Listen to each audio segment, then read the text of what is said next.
شروع اللہ کے نام سے جو سب پر مہربان ہے، بہت مہربان ہے۔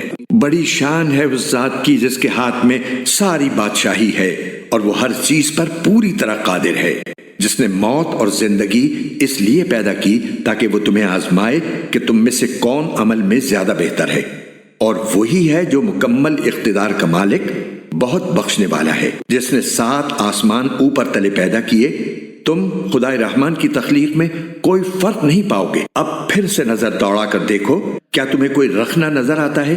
پھر بار بار نظر دوڑاؤ، نتیجہ یہی ہوگا کہ نظر تھک ہار کر نامراد لوٹ آئے گی۔ اور ہم نے قریب والے آسمان کو روشن چراغوں سے سجا رکھا ہے اور ان کو شیطانوں پر پتھر برسانے کا ذریعہ بھی بنایا ہے، اور ان کے لیے دہکتی آگ کا عذاب تیار کر رکھا ہے۔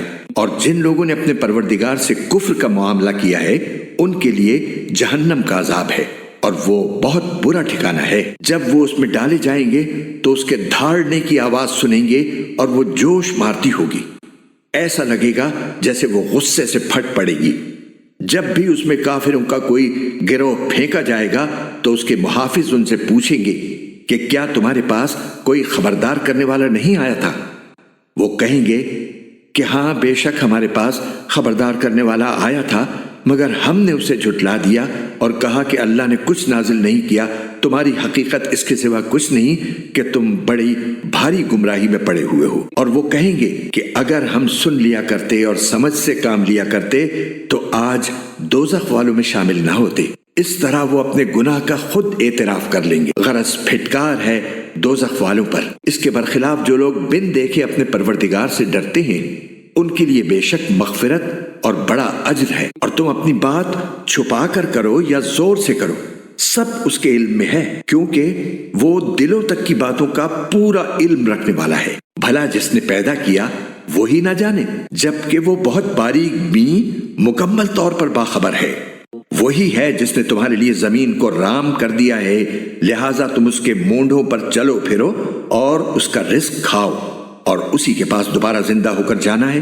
کیا تم آسمان والے کی اس بات سے بے خوف ہو بیٹھے ہو کہ وہ تمہیں زمین میں دھسا دے تو وہ ایک دم تھر تھرانے لگے؟ کیا تم آسمان والے کی اس بات سے بے خوف ہو بیٹھے ہو کہ وہ تم پر پتھروں کی بارش برسا دے؟ پھر تمہیں پتہ چلے گا کہ میرا ڈرانا کیسا تھا۔ اور ان سے پہلے جو لوگ تھے انہوں نے بھی پیغمبروں کو جھٹلایا تھا، پھر دیکھ لو کہ میرا عذاب کیسا تھا۔ اور کیا انہوں نے پرندوں کو اپنے اوپر نظر اٹھا کر نہیں دیکھا کہ وہ پروں کو پھیلائے ہوئے ہوتے ہیں اور سمیٹ بھی لیتے ہیں، ان کو خدائے رحمان کے سوا کوئی تھامے ہوئے نہیں ہے، یقیناً وہ ہر چیز کی خوب دیکھ بھال کرنے والا ہے۔ بھلا خدائے رحمان کے سوا وہ کون ہے جو تمہارا لشکر بن کر تمہاری مدد کرے؟ کافر لوگ تو نرے دھوکے میں پڑے ہوئے ہیں۔